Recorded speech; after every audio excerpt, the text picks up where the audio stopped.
to the main event.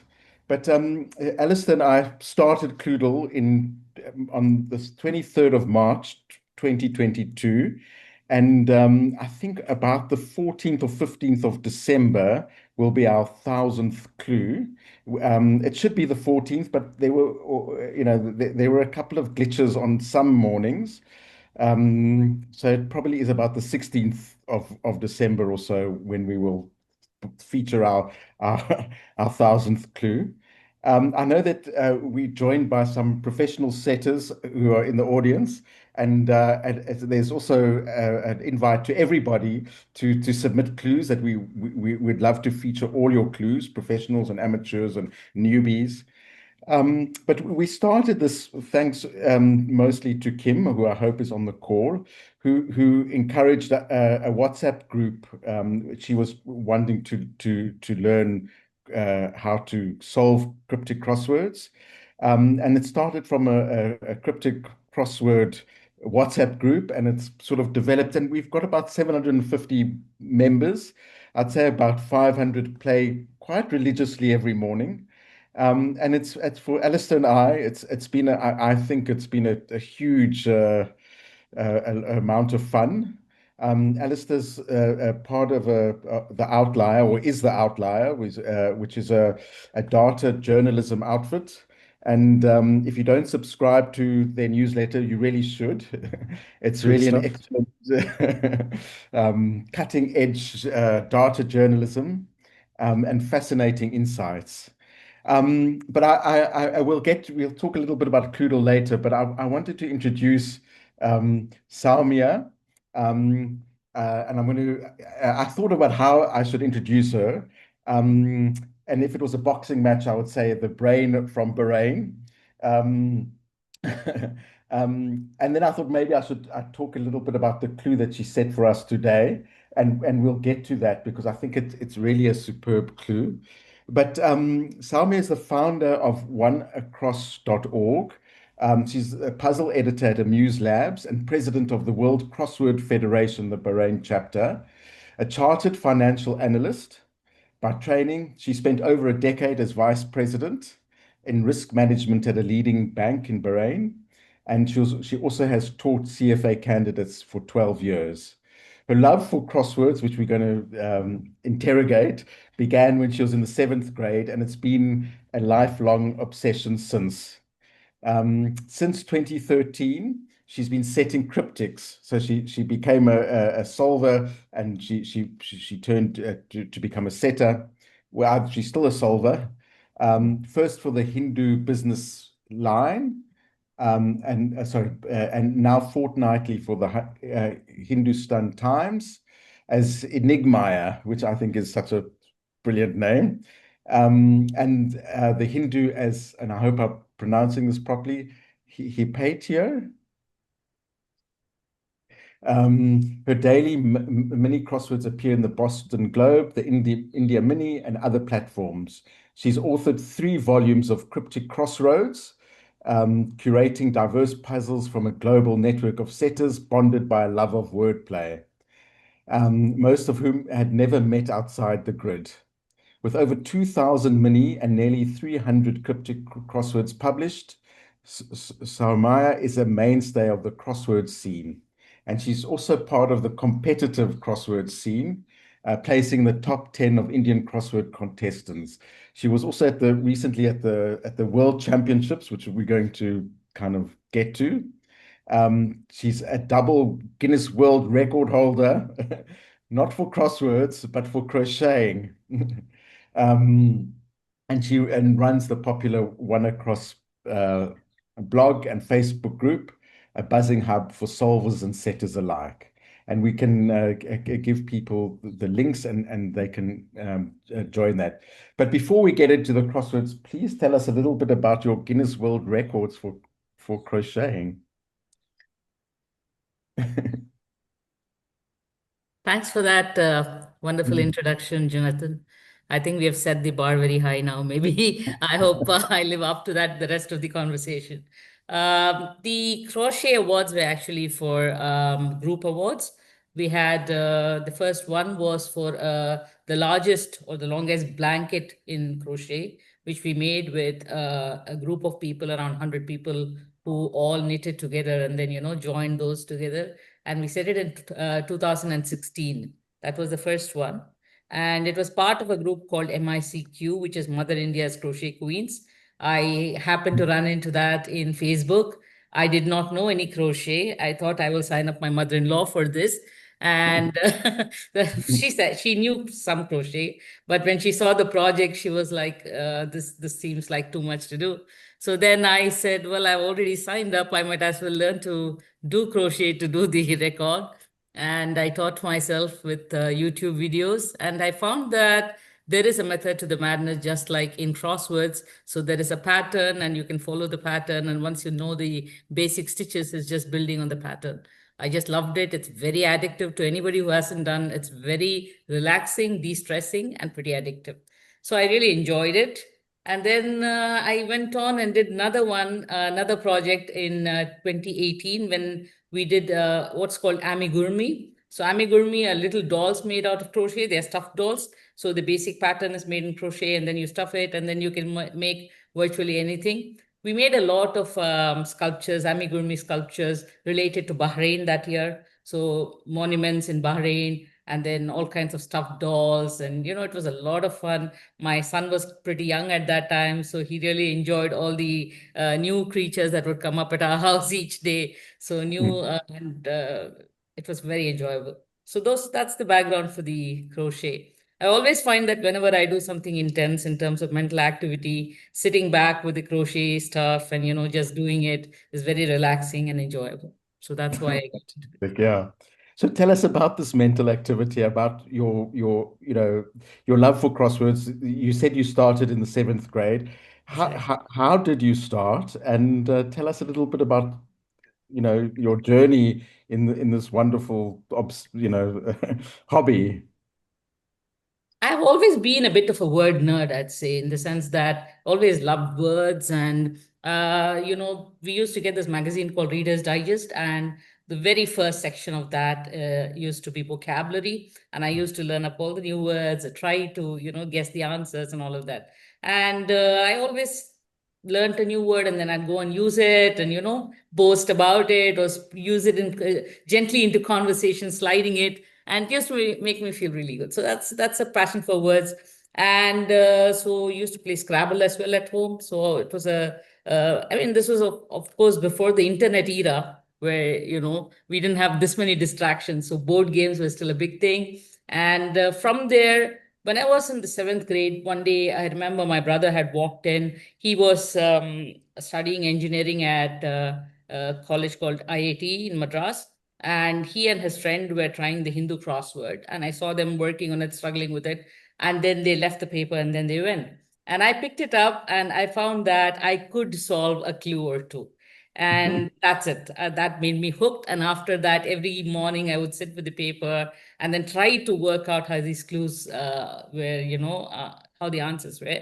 I'll get a few every day, but then I'd go back and look at the previous day's, puzzle, and then look at the answers from the next day. Because those days we didn't have blogs either. So we had to wait for the next day for the puzzle. So I'll take the previous day's puzzle, look at the answers from the next day, and then try to match it. And, so I battled my way into it initially, but then I started understanding the types of clues like, anagrams and hidden words and charades and so on. And then I started getting better at it. I also had a teacher at school who used to enjoy crosswords. So we used to talk about it, and I used to get some tips from her. And that's how I started on it. And then it became a lifelong obsession. So every day, the morning ritual was like, as soon as I get up, with my coffee, I had to finish the crossword, and then I go to school or college or whatever it was.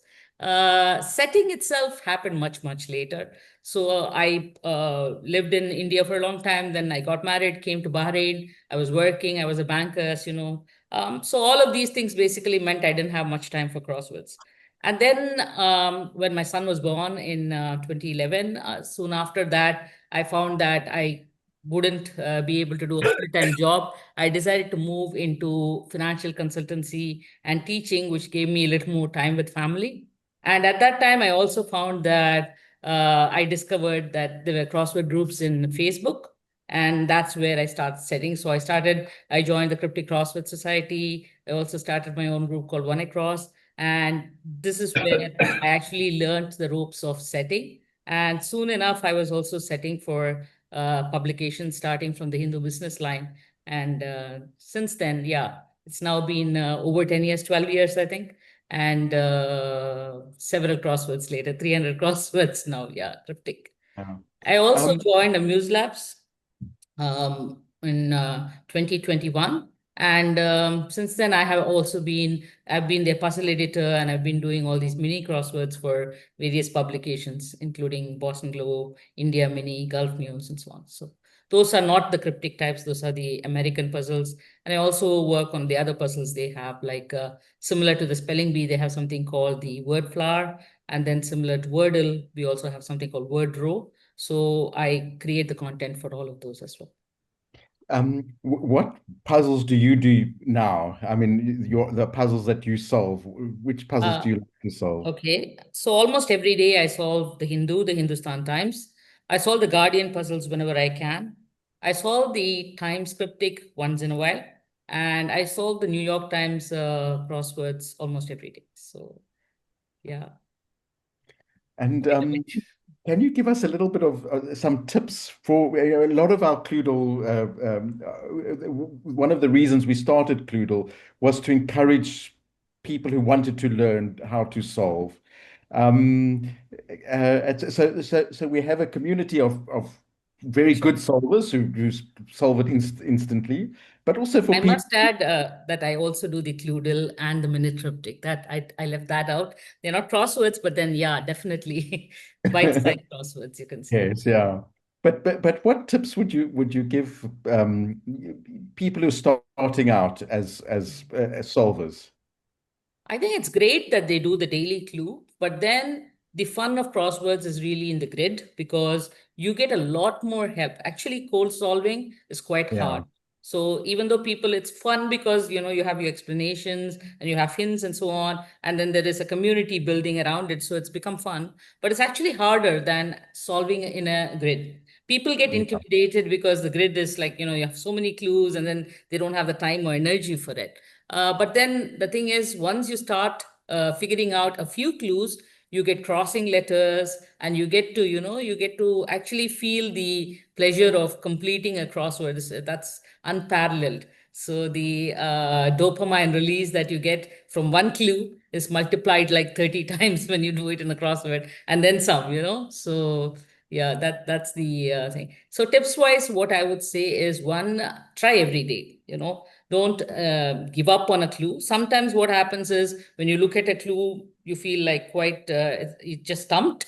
But then after some time, you leave it and you go away, you come back, you figure out somehow the answer is like right in front of you. And that's, I think, because your brain works in the background. So the same thing happens to me when I'm solving grids also. Sometimes I'm like, I've done about halfway and then I hit a wall and then that's it. But I don't give up. I leave it for some time. I come back and I find whatever was stumping me earlier is like just falling in place. So I would say persist with it.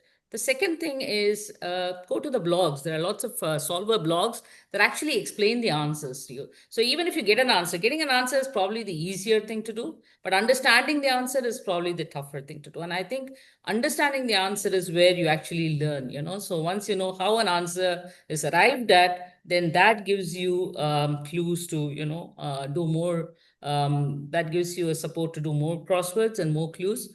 And the third thing is,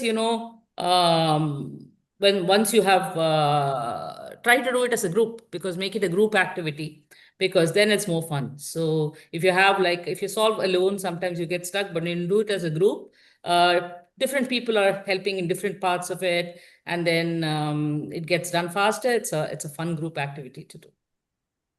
right. Do you ever get stumped by clues? Oh, all the time. All the time. Yeah. So in fact, the very first thing that happens, and funnily enough, it even happens sometimes with my own clues that I have written and I've forgotten about. So then I have to stare at it a little bit. And then I have to Stump think, yourself. go back to the basics well, the good thing is know the basic rules of crosswords in the sense that every crossword has got a definition, usually at one end. There are clues that are exceptions, but by and large, clues follow the definition as at one end. So stare at one end and stare at the other end, and slowly you'll try to understand. Some of the clues are written so well that you can see how the wordplay is leading to the definition. And those are perfect clues that help you see, oh, okay, this is the wordplay part, this must be the definition part. So once you've nailed that, once you see the definition, you can think of synonyms for the definition that match the enumeration that's there in brackets, and then see how the wordplay helps to get there.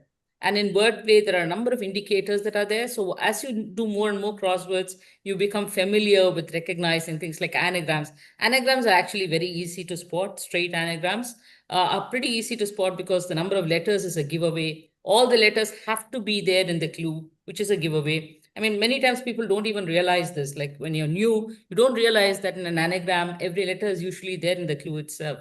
And indirect anagrams is another thing that it's not as Zimenian. So other than those, normal anagram clues will have all the letters appearing in the clue. Similarly, you have hidden words, which are actually very easy. They give you Mm. leg room into a crossword. If you're drawing a crossword grid, you look for those because they all have indicators that tell you what type of clue it is. And then the wordplay will be suggestive as the answer. The definition will lead to the answer. So you have multiple ways. Unlike in an American crossword, where all you have is the definition, really, or Mm. sometimes you have pop culture references. So you can get pretty stuck in that. It's like either you know it or you don't. The beauty in Yeah. 50 crosswords is that even words that you don't really know are gettable because there are multiple ways of getting to it.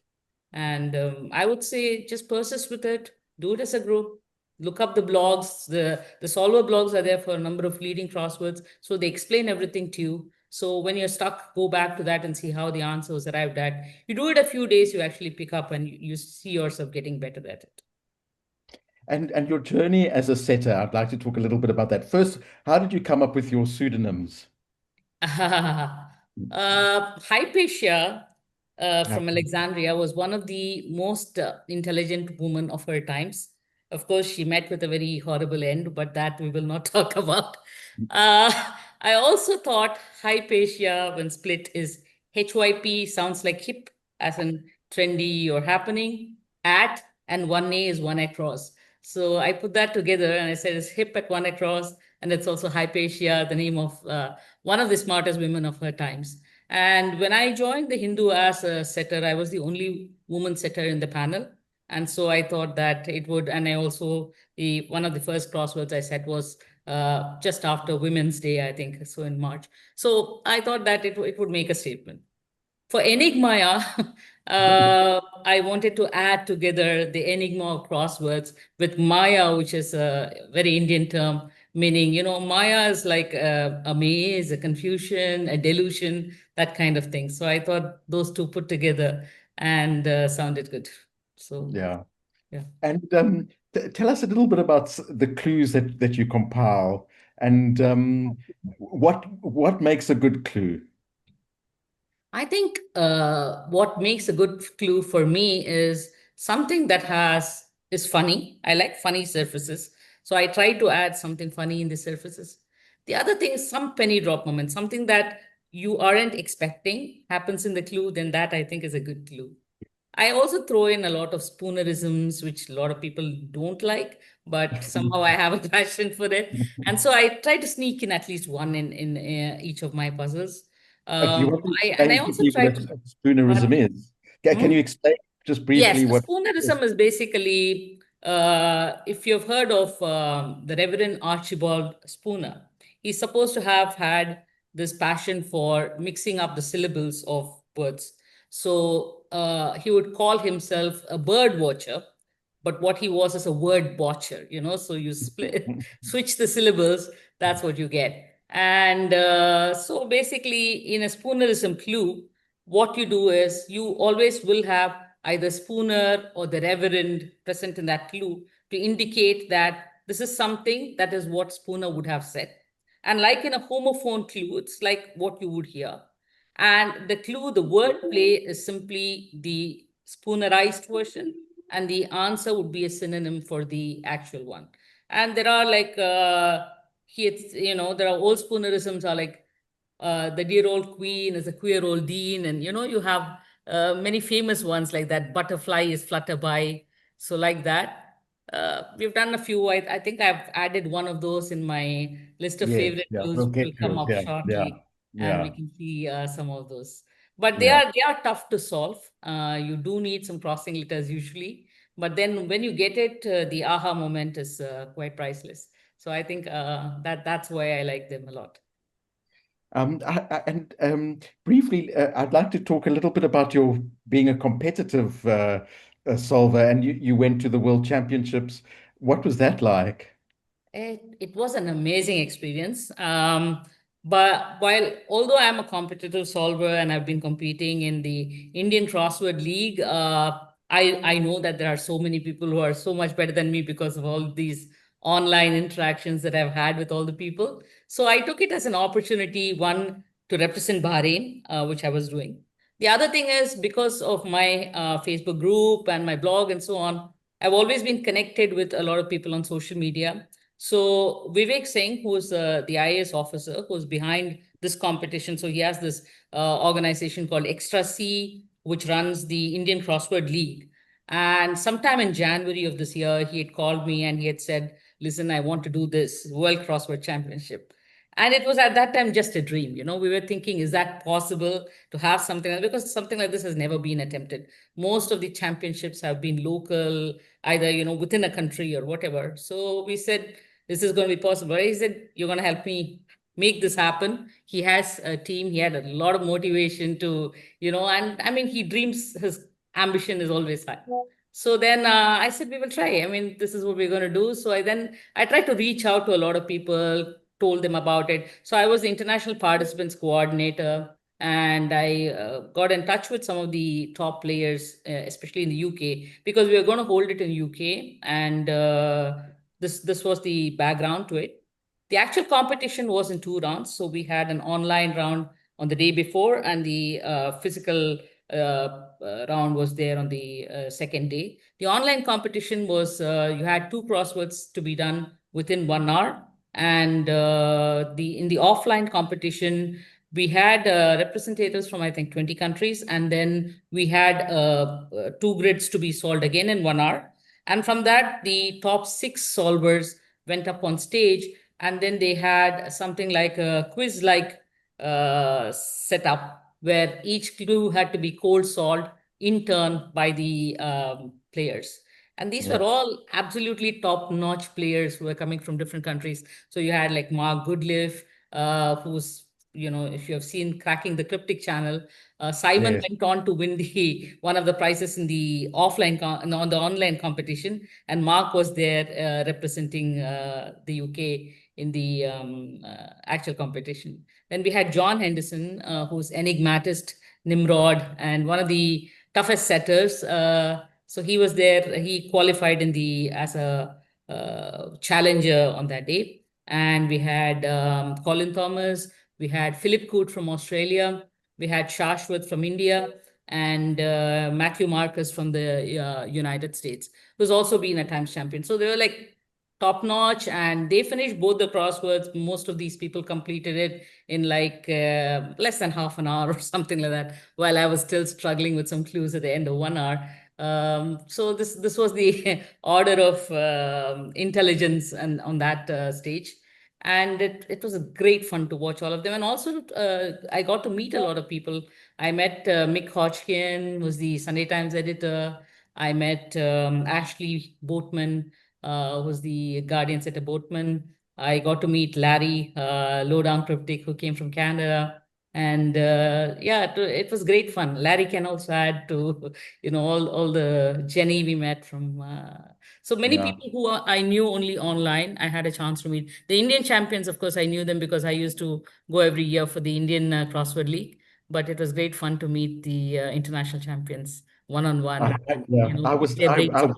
yeah, I watched that, the live stream of it. It was unbelievable how they would solve the clues often before the the host actually had read the clue out. Yeah, And I just thought, there they are on the stage, cold solving in front of an audience. Yeah, it was quite phenomenal. absolutely.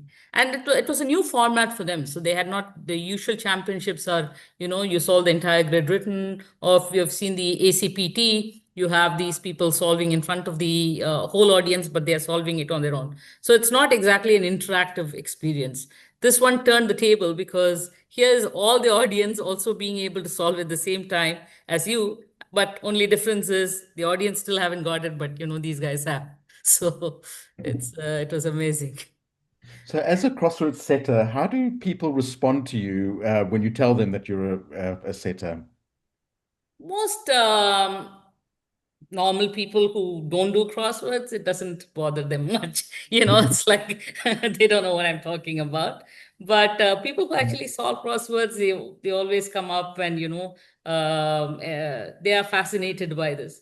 Um, Many times it's like, it's wow, they think that it's very cool that my job is this, because I joined Amuse Labs as a puzzle editor. So anytime I tell anybody what my job is, you actually get paid to have fun kind of thing. So it's like people who say, oh, what I do, I test games in Nintendo or something like that. It's a bit like that for me. So there is a wow factor to it. People are amazed that I am able to actually create this many puzzles, and I do it all the time. So they ask me, how do you do it? How do you come up with this? So there's usually some explanation of how this process works and so on. But yeah, generally the response is good. It's nobody And runs away. Like it's not like life insurance agent or something. and when you've written a clue that has stumped people and they're frustrated that they can't solve it, and do you get feedback about your clues? People are nice, and I think The all of us CrossFit have got a community is little nice. bit of I don't know what you'll call it, maybe masochistic or what it is, but we like to be stumped. We like to, actually make our brain work that much harder because the reward for that is that much more. We actually eventually do get it. No setter wants the solver to not get their clues. So by and large, they do get it. Yeah, when somebody is very new, yes, it might be completely stumping them and they may not be happy with it. But then most people do, when they persist, they do get it. And generally their response, as long as the clue is not flawed, you don't get a, bad response from the solver. If they don't get it, they understand, you explain it to them, they go back and they're like quite happy with it. But if the clue is flawed, of course, then you have to apologize. It has to be on your side. It does happen. It's not like it doesn't. Sometimes, mistakes slip by and then you have to explain. Even if it's something that doesn't detract from solving the clue. I hate having a mistake in my clue. So, I feel very bad only when that happens. Yeah. I'd ask you to share some of your favorite clues, both from your favorite setters and then some of your own. Alistair, can you share the slide and can you talk us through it and maybe even before you give us the answer, maybe see if anybody can and knows knows how to solve them. Yeah. So we can take the first one. It's from my friend Enigmatis, John Henderson. And I like it because it's so simple. It's Mm. just there. And let's see if people can get it. It's quite easy to get. If you maybe somebody who wants to get it puts it in the chat and we can, Yeah. yeah. Anybody got any ideas? For the first clue. Yeah, I say nothing. I guess it's ego. That's right. That's Would you right. like Yeah. to explain it? Well, I say is, I mean, because I do loads of crosswords, is like, for example, so e.g., and then nothing is the zero or the naught, the O. So That's right. ego, I Yeah. guess. Perfect. So I is ego and say is I got it in EG. there first, of course, you notice. Brilliant. Let's try the second one. Second one is a spoonerism, like the clues I was talking about. So this is by another favorite setter of mine called Arachne. And this one says, Spooner's baking disaster is warning to the complacent. Um, um, look, cook. Anyone else can go for it. I mean, it's like, I know, I'm not saying, I'm just, because I should mute myself again. yeah. Is it wake up call? Yeah, that's who said that? It was wow. Yeah, that was me. So I think it's the spoonerism of cake up wall. Wow. Brilliant. That is Brilliant. brilliantly solved. Yeah. So it's wake up call, which is the spoonerism of cake up wall. Well done. The third one is a classic clue.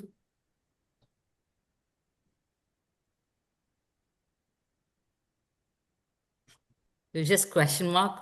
I put it in there because it's by Oricaria, and only Oricaria could get away with clues like this, which you wouldn't find this in most crosswords because there is no definition as such, and it's mostly only like a rebusy wordplay.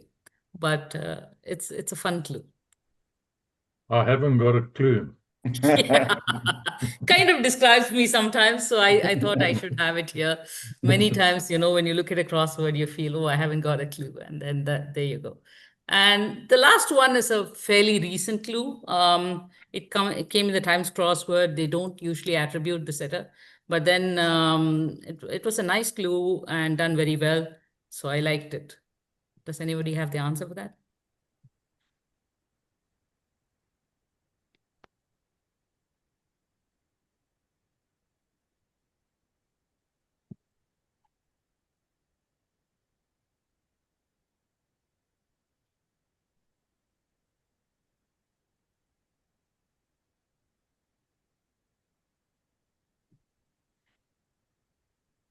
So how would you go about solving this clue? If you when you see this clue, what would you do?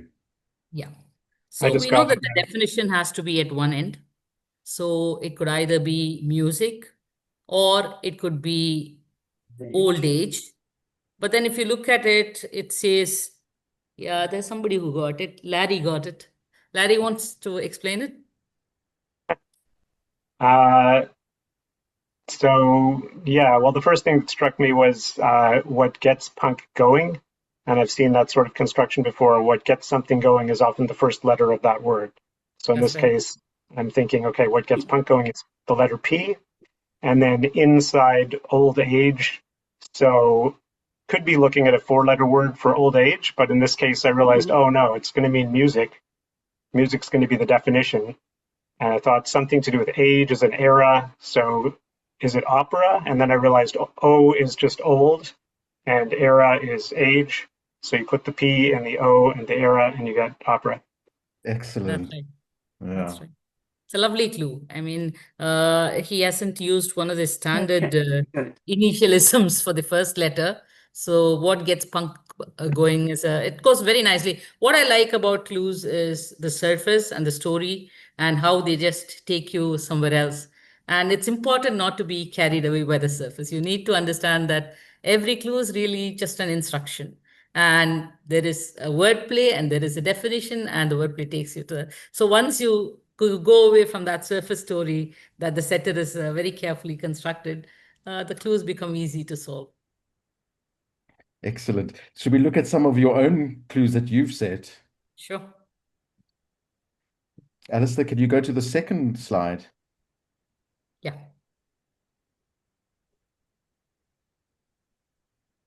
Yeah, here we go. Are you seeing it though? Yeah. Yeah, Yes. thanks.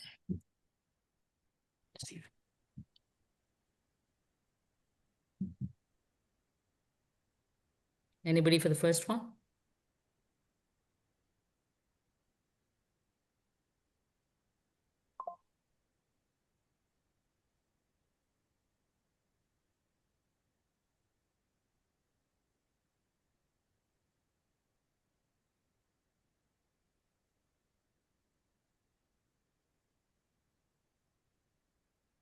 Ramki, would you like to explain the first one?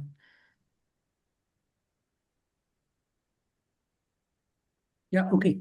The first one I think is administration. That's right. Yeah, so the definition is direction, and bond gives regularly. That means you pick alternate letters of the word bond, which gives you O and D. And then A Martini isn't is the fodder for the anagram, which is indicated by the word stirred. So you take A Martini isn't and then O and D, and you anagram them and you get administration, which means direction. Perfect. Wow. Well done. So, I mean, how I mean, it was obvious that stirred is an anagram indicator. So, and I was looking for the anagram fodder, which will add up to 14 letters. So, A Martini isn't gives you how much? 12 letters. So, you need two more. So, then then obviously, if stirred is the anagram indicator, that means the definition is at the other end, which is direction. So, bond gives regularly has to give you two letters somehow. So obviously it means that you pick the alternate letters. So it has to be either B and N or O and D. So the combination which works is O and D, which gives you administration. Wow. And Sowmya, can you tell us about how this clue came to be?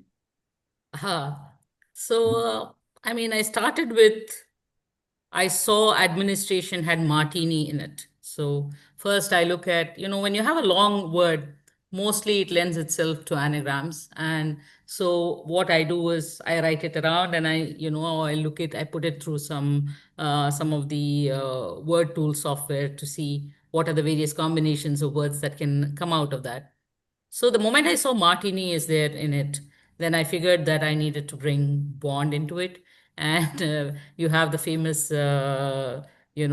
Bond uh, statement. You can say Mm. shaken, not stirred, and so on. So I said, okay, I can bring martini, I can have stirred as the anagram indicator. And then how do I bring Bond into this? So then I said, okay, I can pick letters from Bond and then I can add it into the Ford. So that's how I came up with that. Wonderful. Yeah. So the second clue, by the way, Ramki is the Indian Crossword League champion several times. And also, he was also in the World Championship representing India. And he also sets for the Hindu as crisscross, and he sets for the Hindustan Times as well. So a very seasoned solver and setter. We So I'm not surround surprised he got it. yeah, crossword royalty. Yeah. Absolutely. Wow. Yeah, that was really impressive, So the Ramki. second clue is much easier than that. It's ultimately unfinished country album. Harish, you want to go?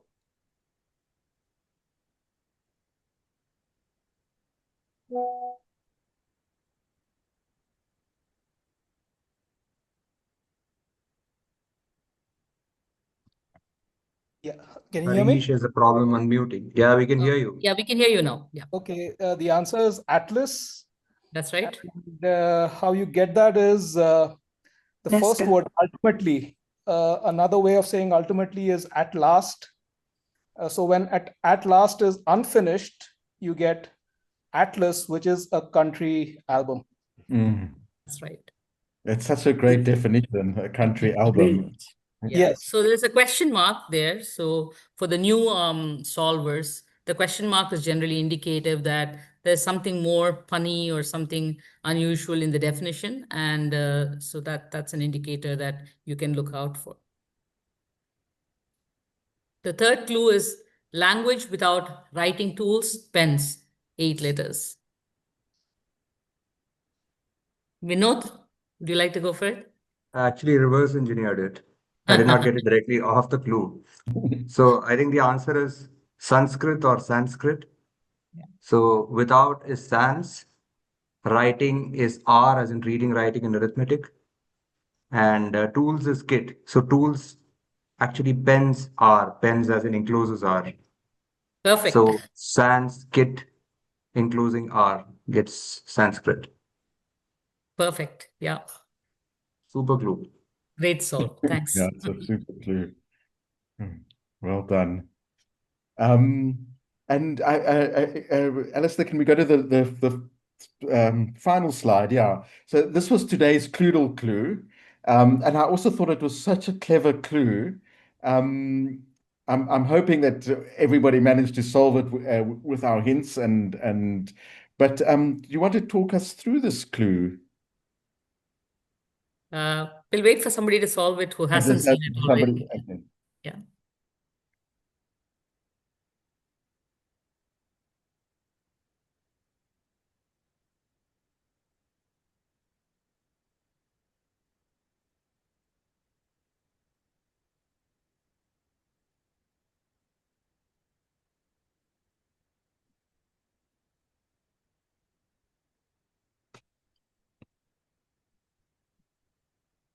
Larry's got it. Larry, do you want to tell us how you solved it?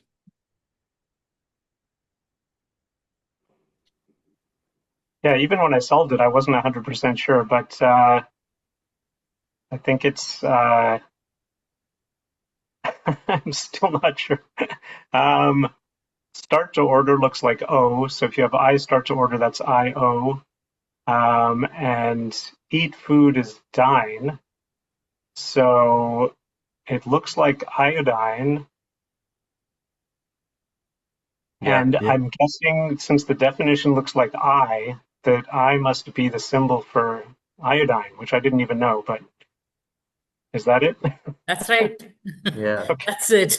I is iodine on the periodic table. So, and Okay. eat food is dine after I, and start to order is O. Yeah, that's basically it.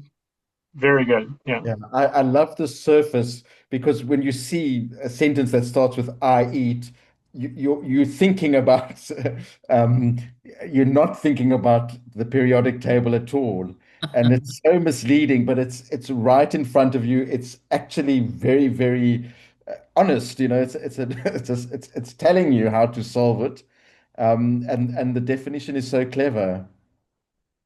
Yeah, some of these are fairer in a grid actually, because sometimes when you have to cold solve, there's too many things going on that you have to figure out. But in a grid, you have crossing letters, and then you definitely will get it. Some of these, I think. And But then those who solved it today in the Cluedle without hints, hats off to them. Absolutely. Well done, Larry. Yeah. And this was the crossword clue from the World Championships that I don't think any of the six contestants who were in that final round managed to solve. And I said you would explain it to people Sure. how So it works. stylish maiden, clear litter in flat is the clue. So then, going by the same rules, the definition has to be either stylish or it has to be flat. And because of the way it's written, it's actually more like stylish than in flat, because it doesn't, add up to uh, the clue. So the way it works is maiden cleared litter means there's a word for litter, and from that you take away maiden, which is M. Maiden is M represents maiden amongst many other things in crosswords. So you remove a word, the letter M from a word that means litter. Now, a word that means litter, which has M in it, is mess. So you remove maiden from it, it becomes ESS. Now, ESS in flat. And flat here does not mean the flat as an apartment, which is what it seems like in the surface, but flat is dry, boring, that kind of flat. So when you take a dry and you put ESS, which is maiden cleared litter inside it, then you get dressy, which is stylish. It's very hard to crack without, some kind of crossing letter or help. But then, yeah, that's why I guess the people got stumped, because maiden cleared letters is not that obviously lending itself to S, because you need to again think of mess and then remove the M from that. Wow. Yeah. And flat is very clever as well. So the Yeah. surface story basically tends to divert you away from the clue itself. That's what happens. So you're thinking of somebody cleaning up a flat or something, but then it's got nothing to do with that. Fantastic. I'd like to sort of invite people just to if they've got any questions or any comments, just to open it up.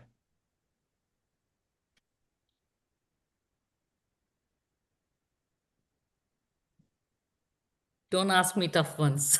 We're not going to give you ask you to cold solve any of these clues. Has anybody got any questions specifically?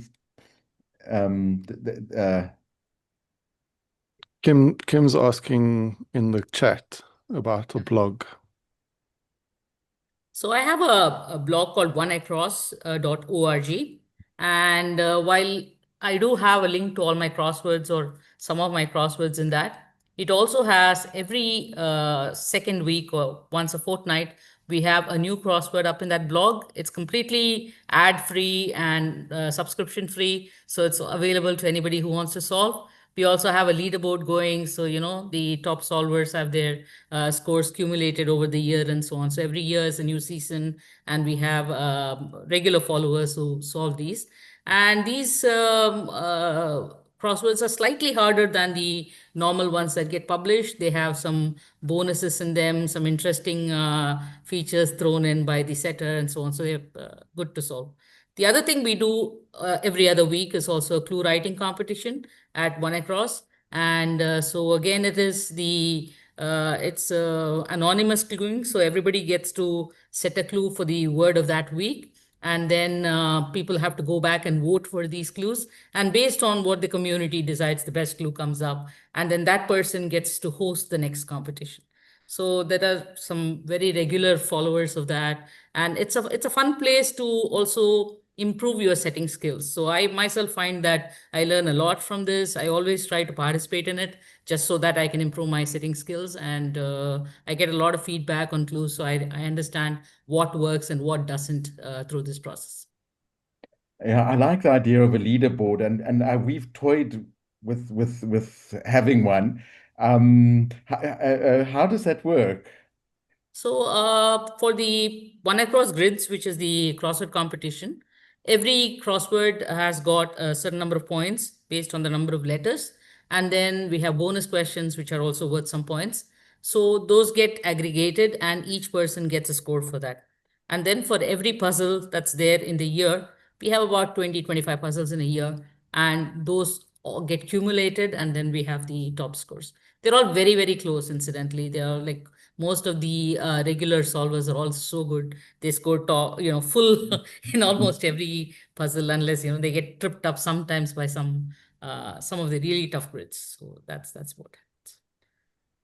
The weekly clue writing contest, it's based on votes.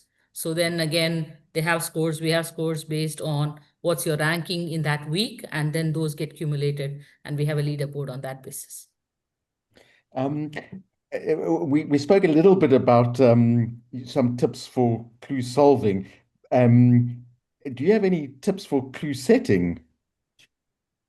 Yeah, I would say that for clue setting, one of the first things I would suggest is that you have done a lot of solving first, so that, it looks easy, but actually it's not. And there are a lot of rules that you need to know and you need to follow. Otherwise, the clues simply don't work. Although many people don't realize that. They think that anybody can set the clue. And then, sometimes what happens is you end up with very loose surfaces or very commonly indirect anagrams and so on, because people don't know the rules of setting. So I would suggest spend some time and learn the rules. There are a number of blogs out there, like Crossword Unclued for one. There's a very good blog that explains various rules related to setting crosswords. The second thing is, once you write the clue, try to polish it. You have to write it many, many times to actually get to that surface, so that you don't have a single extra word. That is a first target. Anything other than what is required is extra. It's called padding, and you would want to avoid it. You would want the clue to be tight. You don't want too many words. You don't want a clue that goes to the next line, basically. Try to keep it within 7, 8 words or something like that. No real hard and fast rule, but just make it so that it doesn't, spill over to sentences and so on. Keep it crisp is a second thing I try to do. And clear indicators that tell the solver what they need to do need to be used. You need to understand part of speech and what kind of definitions. Don't try to be over smart that you try to get away with something and push.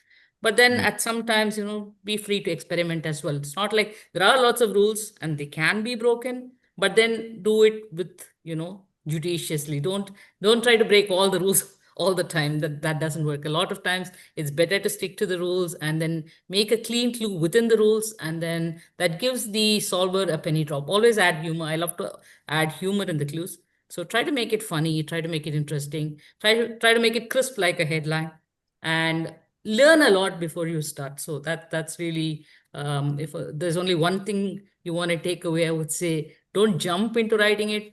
Solve a lot, learn a lot, and then experiment with that, because it's harder than it looks. Yes, yeah. Wow. Has anybody got any more questions? Has anybody got any questions about? Oh, here's a question. A question for all the setters. How do you deal with frustration as a setter? You know how you have an idea and it's so close to coming together, but just out of reach. It makes me want to tear my hair out when I set. That's not me. That's Harish. Yeah, I just skip and go to the next clue first, I try to look at a clue. If I don't get any inspiration for it, then I leave it for some time, because I usually work on grids, and therefore there is usually at a time 30 words needing to be clued on my table. So it's not like that's the only one I can be obsessed with. I can move on to the next, and then I see the ones that will lend themselves easily. And even before that, what I do is when I fill the grid, as I fill the grid, I don't use any kind of autofill. I use the software, but I always have a manual process to it, in the sense that every word that goes into that grid is something that I choose specifically. And while I choose the word, I also have some idea of what kind of wordplay I want to go with it. So if I wanted a spoonerism, I cannot try to fit it on any word. It will have to be a word that will lend itself to that. Or if I wanted an interesting anagram, it has to be something where the fodder will rearrange itself to something interesting. So while I fill the grid is when I have the most control over what are the clue types and how I want to go with it. And once I've done that, so as I fill the grid and I finish with that process, I already have some kind of idea of how I want to go with the clues for these, hidden words or hidden words. I like to keep it as spread out as possible. If this hidden word is only in one word, it's no fun. If it is spread across 2 or 3 words, it's more challenging for somebody who's solving to spot it. So I make these notes to myself as I fill the grid. And then it's much easier to then write the clues themselves. But to come back to the question, how do you deal with frustration when you cannot get an idea? Just step away. Because, like I say, just as the same as when you solve and you hit the wall, when you set and you hit the wall, the way to do it is leave it and come back. Your brain somehow works it out. It's there. It's there ready for you the next day. And there is a magical process that happens in the background where your brain figures it out. Fantastic. Um, I think Larry's got his hand up, I think. I see there are quite a few questions have Lots of questions. Mm. I have to sit and catch up with it maybe after the show. If anybody's got questions about Cluedle itself and what they like and what they want to see happen and how we can improve it, that would also be quite useful to hear. But Charles has asked a question: are cryptic crosswords only found in the English language? I don't think so. I think there We've are. had Hindi crosswords, Hindi cryptic crosswords. To answer you very quickly, I know that it's there in Hindi. And I'm not sure about other languages, but I'm sure Jonathan will probably add on the South African ones. Yeah. I don't know if there are any in South Africa. I know that George Uverod, who was our guest in our previous session, he sets for the Maiden Garden, and he does include other languages in his. It's mostly English, but he'll have just an Afrikaans word here and there, and also word here and there. So he does include some. But it's not an Afrikaans crossword. But I'm pretty sure that there would be There are other some in Tamil that I've posted in my blog as well. So there is one particular setter who sets Tamil cryptic crosswords for me, for my blog. And there is a community that does Tamil cryptic crosswords as well. So that's another language where that's my mother tongue and it's my first language. So that's why I know about it. And Hindi is there in Crossword Unclued, the blog. They had for Holi, they used to have some special Hindi crosswords that were put together by a person called Suchesmita Upadhyay, who runs that blog, and also a setter for the Hindu called Kishore Rao, who sets as incognito in the Hindu. So together they used to do the Hindu crossword, the Hindi cryptic crosswords, that blog.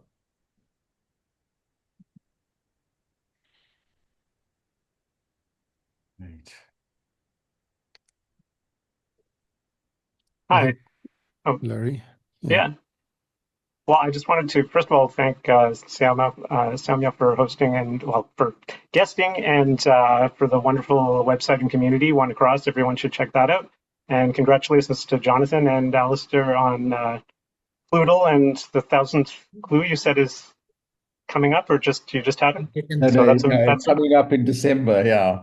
Coming up in December, okay. Because I did used to do the daily Cluedle when it first started, when I really got into this during the pandemic, and then I sort of stopped for a while, but now I will definitely start again. And now I was wondering, Jonathan, from you, your reaction to the success of Minute Cryptic as a daily cryptic, and how you think Cluedle differs from that. I mean, it's interesting. I was actually born in Cape Town, believe it or not, but I grew up in Canada. And my father, who's South African, used to do British cryptic crosswords, and his father, who emigrated from Europe to South Africa, had learned how to help his English when he moved to South Africa, had learned how to do cryptics and passed it down. So like I'm the third generation. So I'm just curious in South Africa now, and Jonathan, in your Cluedle community, do you find it's very like growing a lot and a lot more interest in the last year in that, or how is it? I definitely think that there's a lot more interest. We don't have a very strong cryptic crossword culture, and yeah, I don't think I think there are people who do cryptic crosswords, but we don't have that. Definitely not like the British. And we haven't had South African setters. There is only one person who's setting South African themed crosswords, and they're very tough crosswords. And they come out once a week, and he's only been doing it for a couple of years. So, but I do think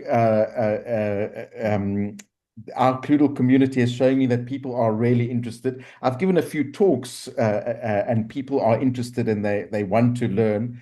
I'm very envious of Minute Cryptic because he seems to have grown his following, and I was puzzled at how it took off so quickly, because I think we started a year or so before he did, and we've only sort of grown. For us it's only word of mouth, and it's just Alistair and I who are kind of enthusiastic about it. But I really like it. I think it's a really good game, and I think he does it very well. So hats off to him. But I am a little envious of him. Well, the answer to that is his YouTube videos and the social media element really took off, and that's Started with what TikTok, actually. Yeah, they started with TikTok and Instagram. Yeah, so that requires, I guess, special skills as well. So I've got a daughter who's obsessed with TikTok, so I'm going to have to. And her There name's you go. Maya. She came briefly in. I don't know if anyone noticed. So I'm going to have to employ her to start our TikTok campaign. But yeah, I like Minute Cryptic. I think he's done really well, and it's a lot of fun. I played every morning. What games do you play, if I can ask? Oh, here's Maya.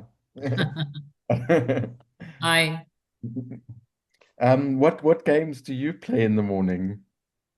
Me? Yeah. Yeah, I really do a mix because I'm in Canada, so I'm plugged into the North American scene, which is mostly non-cryptic, like the New York Times puzzles and that. And but I'm always a cryptic purist, so I have to sort of keep abreast of what's happening in the American scene of non-cryptics, and a growing cryptic scene in America as well. So I'm mostly part of that and keeping up to date with American pop culture and that. But then I also have this kind of global view. Since I was born in South Africa, lived in England for a couple of years, I'm plugged into the Indian community and others. So I like to be aware of what's happening in the cryptic community all over the world, and like in South Africa, that's why I'm interested.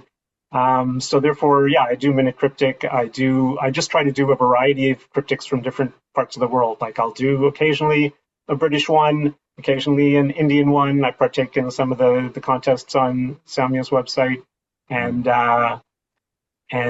then some from North America and that, and then I do setting as well. And the setting in North America, like mine haven't been published in any like global newspaper, but they're published in more subscription services. That's kind of the scene in America, is cryptic, is because it's more a grassroots thing.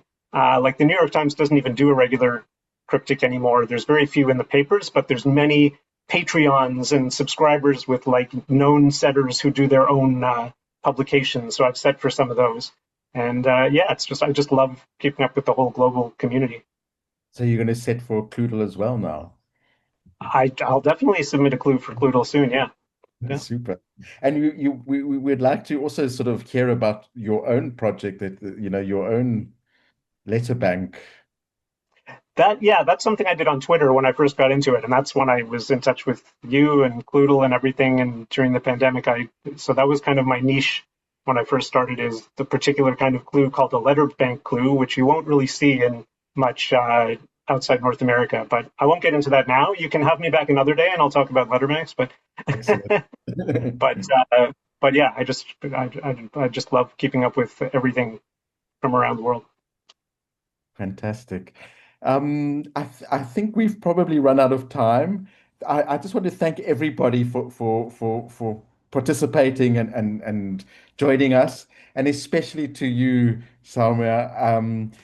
It was wonderful to have you. You're such a wonderful presence and so super. And yeah, we hope to see many of your clues on Cluedle, and we hope to have you back. We want to have this a little bit more regularly, and to grow our community. Wonderful. It was a pleasure being here. It felt like being in a group of friends that I know for a very, very long time.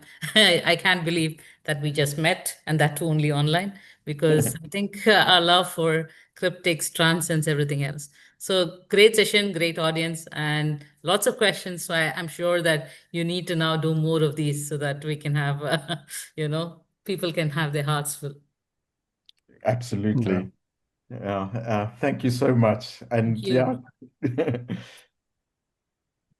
Thank you all. Wonderful. That's Thank you. wonderful. Thank you. Thank you, everyone. Bye-bye. Bye-bye. Yeah. There's so much.